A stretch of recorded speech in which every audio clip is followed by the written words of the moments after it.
Now, we are discussing workplace etiquette, dress codes being enforced. We're with bbanga, who's the Managing Director of Public Image.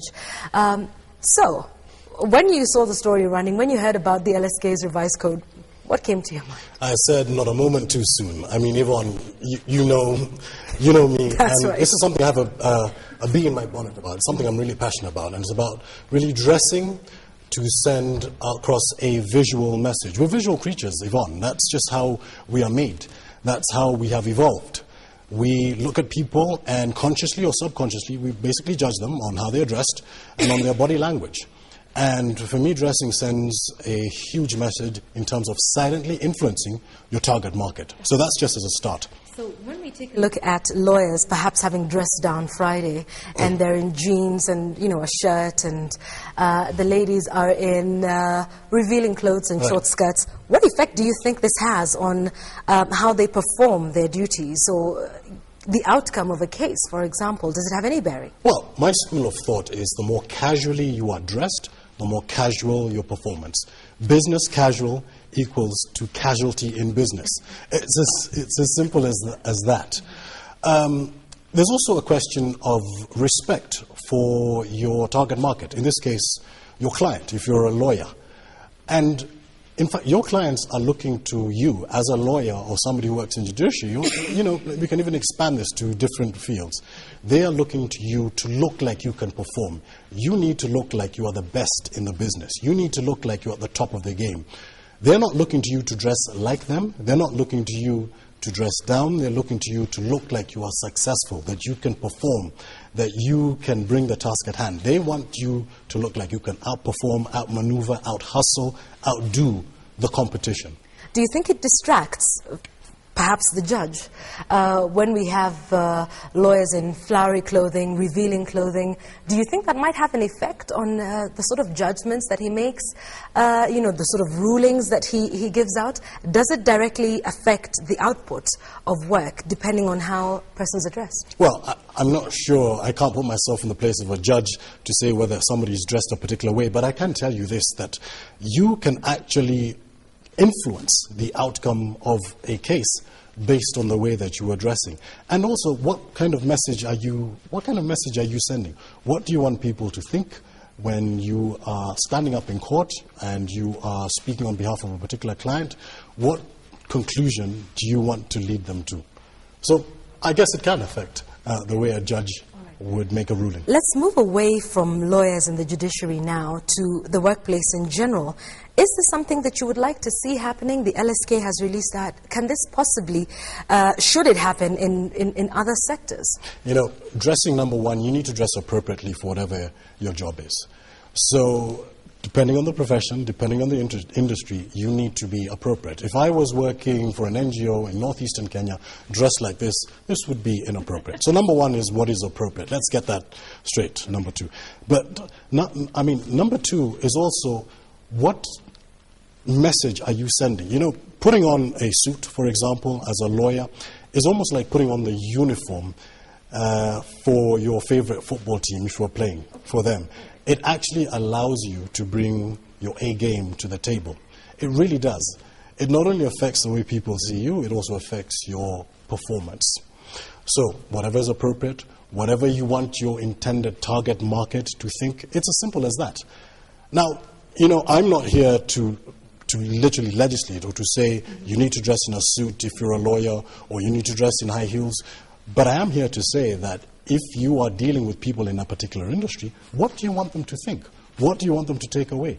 Because we're visual creatures, and subconsciously or consciously, we are naturally going to make our judgments based on how people are dressed. So it is up to you to say to yourself, this is what I want people to think when they see me. Okay, all right. So when we talk about that, and we're talking about, you know, persons dressing, the first thing that comes to mind is, oh my goodness, this is expensive. You know, dressing in suits every day or dressing to impress, that this is necessarily an expensive affair. Well, I get that question a lot. You know, I talk about this in my sessions, I talk about this with my clients, and like, oh, you know, we have to spend a little bit of money. Actually, no. You can dress in a particular way depending on your budget. And it is not about dressing in designer clothes. It is not about buying the most expensive clothes. You can actually dress in a way that sends that intended signal to your targeted market within your budget. The other thing is, Yvonne, how much are you willing to invest in yourself if this is something that is really important for you?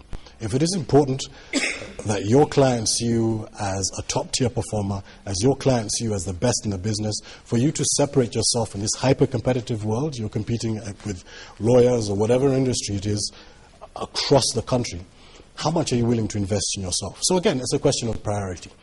And if you can answer that question, then you'll be able to say, I'm going to spend X amount of shillings on dressing a certain way. But it is not, I repeat, it is not about dressing expensively. You can do this within your budget. All right, okay. So definitely doing that.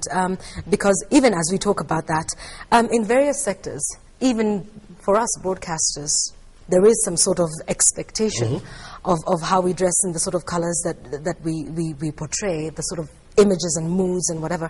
So let's talk about that a lot, because I know you are keen on color. Even while we keep it conservative, a touch of color here and there. Tell us about, you know, dressing up for the day, dressing up for the mood. Do you dress how you feel? Do you dress... Okay. Give us some tips on that and choice of color, for example. Well, number one, please dress on message. Your choice of attire when you step out into the workplace should really, what I call, solidify your message. It's about making sure that the words that come out of your mouth, when you say, this is who I am, this is how good I am, that visually, you're not distracting. Visually, it is confirming to people. In fact, that is the first thing we see. I will not know how good you are if I meet you for the first time. I won't even know anything about your personality. The first thing I see is visually, how you are dressed and your body language. That immediately, in the first few seconds, will color my entire dealings with you. So, you know, that's first off the bat. But color is something that is really important. The psychology of color says that the colors that you wear not only affect the words that are coming out of your mouth, but they can even affect your own mood. So let's give an example of someone who uses the psychology of color to great effect. None other than President Obama. Now, he dresses, when you see him, white shirt, red tie, navy blue suit. That combination is called power dressing, by the way. But the accent color there is the red. And red, according to the psychology of color, means authority. It means absolute persuasiveness. It is dominance.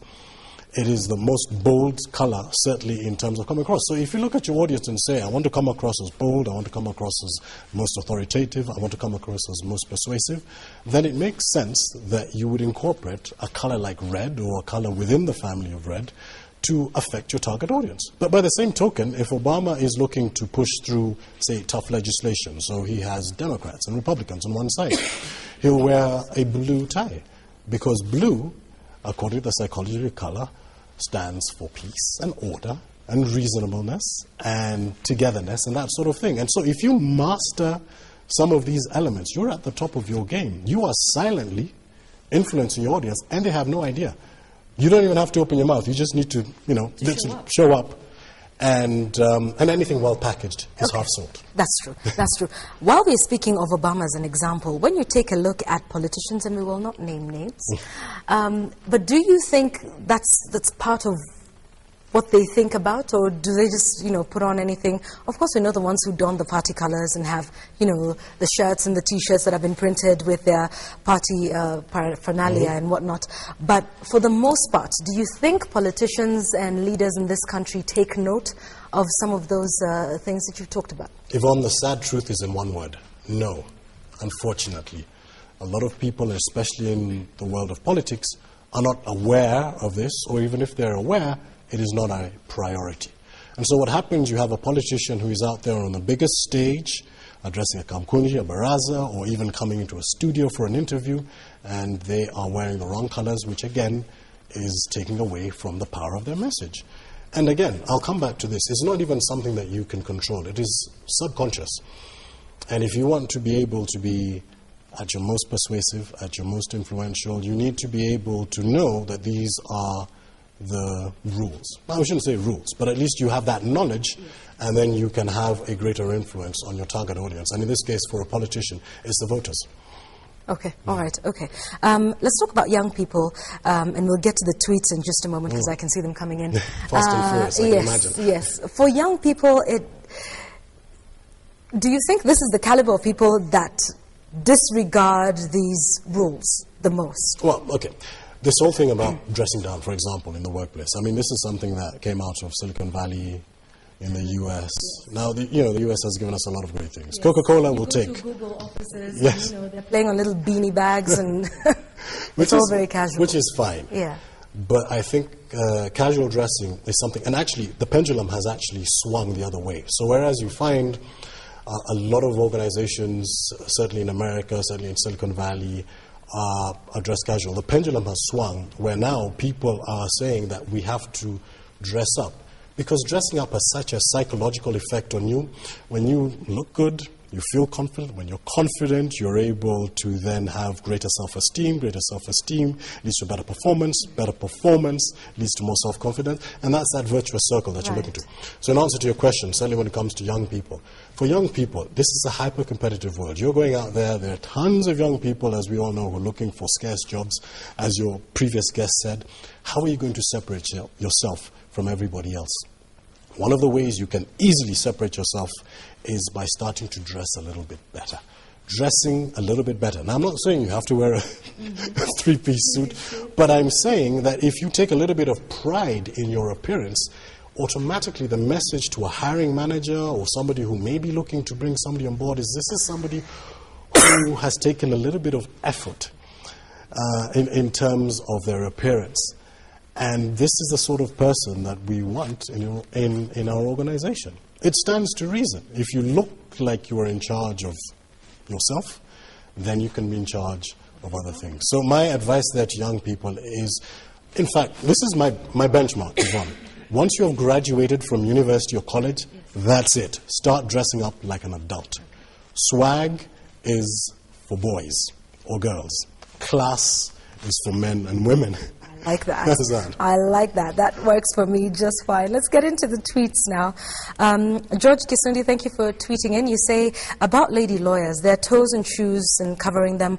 What's that issue about wearing strappy shoes and exposing your toes? Yeah. What's that about? Now, the whole thing within the judicial industry is that you want to err on the side of being conservative. And when you expose your toes, it is actually considered to be more of a, believe it or not, a fashion statement. So the whole ruling about covering your toes makes, and there's this whole other thing also, and I hate to go this way, but grooming is of the essence, and so you may be exposing your toes, and perhaps they're not in the best condition. I mean, I've seen ladies who, unfortunately, they've got corns, onions, bunions. It's like a salad down there, Yvonne. I hate to say. So the whole thing about covering your toes is that it's conservative. It looks a little bit more professional. I think that's where that comes from. Okay, all right. So wearing open strappy shoes around the office? Open strappy shoes, for me, are... I would avoid that. I don't mind the peep toes, say on, dress down Fridays or casual Fridays on a Saturday, but I'd say Monday to Thursday for most industries, for most organizations, just cover those toes. Oh my, Keep them conservative. All right, for most. Media is different. I think I've broken that rule because I'm wearing open-toed heels this morning. It really does depend. But yes, okay. Let's talk about, so long as they're in good order, which I can see, right, so that's absolutely fine. Thank you for that. Let's talk about grooming in general. Yes. Because we're not just talking about dressing. We're talking about grooming and workplace etiquette in general. So grooming involves what exactly? When we talk about grooming, what are we saying? Well, did you know grooming is linked to efficiency? If you are well groomed, the perception, and this is all about perception, it may not even be fair to judge somebody based on how well they're dressed. But that is how we don't have the time, unfortunately, to read the whole book. And so we make snap judgments just based on what we see. So grooming is linked to efficiency. And for me, somebody who's well groomed. So I'll give you some examples. For example, when it comes to women. Now, one of those rulings, when you were playing the clip, was that women should have their hair tied back. Now, do you know that is not just because it looks a little bit more professional, but for example, we want to see your face when you are speaking. Non-verbal communication and being able to see somebody's eyes and somebody's mouth goes a whole way in us trusting, finding that person credible, finding that person reassuring. And so part of it is being able to actually see the person that we're speaking And all to. of this, Derek, is happening subconsciously. Yeah, so we don't even realize that this is what we're doing, that these are the judgments we're making about people, right? You're making these judgments and you have no idea. You look at somebody and in the back of your mind, and Kenyans are invariably polite, so we'll say, yes, we believe. But in the back of your mind, there's that quiet voice that's saying, I don't know if I necessarily trust this particular person. And you have no idea why. So you have to be aware of these signals that you are sending out. So grooming is linked to efficiently being well groomed. They say, for example, men, if you have facial hair, you look older. Now, maybe that's the look that you're going for. You're a young person, you want to look a little bit more older or mature, but the fact is, if you do have facial hair and it's not well trimmed, you're going to look older, you're going to look a little bit more haggard. Okay. And so you've got to be aware of these things. Yeah. There's an interesting question that comes up in a lot of my sessions when it comes to grooming, and that's with regards to, say, wearing cologne or perfume. Well, first of all, yes, no doubt about it, you need to be the freshest that you can be. Right. Take a shower every day, every morning. That's important. You'd think that is obvious. But you would think so, no? But yes, you need to be. It's not fair. None of us is Mandela to suffer in silence next to somebody who is not the freshest they can be. Now, I like that. We live in a tropical climate, Right. And we all have different modes of transportation. Absolutely. But you need to check yourself before you wreck yourself. So you need to be aware, am I sending out the wrong signals? Yeah. I know people way who of have smell, suffered greatly, Right. simply based on not being the freshest, on grooming issues in their careers. Find out, what is this costing me? Is it costing you that promotion? Is it costing you that job? Is it costing you that salary increase? Is it costing you that great performance review? To be able to technically deliver is fantastic at work, but some of these other areas also need to be of vital concern. Absolutely. And it does have consequences. Bad grooming, bad dressing, it does have consequences. I think so. There is a financial return on your image, Yvonne. Yes, there is. There's an ROI on your return. Now, as I said before, it is about dressing appropriately. I am not saying that you need to dress up in a three-piece